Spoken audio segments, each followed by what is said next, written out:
嗱咁啊，頭先我喺之前嘅片度同大家講過，我細個嘅時候咧，我哋喺赤柱咧就係阿嬸母3000，咁呢個我身後邊呢度咧就係我哋嗰陣時呢個叫18號 A 啊，我唔知道而家係咪仲叫18號 A。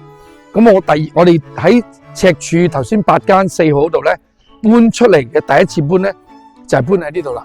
咁呢度嗰陣時好大地方噶，咁咧就點解會搬到咁大地方，同埋亦都幾靚嘅地方咧？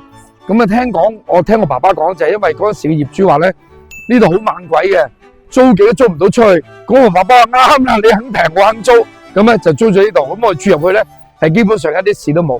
咁而大家亦都見到咧，哎呀，可惜啱啱而家嘅車遮住咗。嗱，呢條直路從來都冇變過嘅。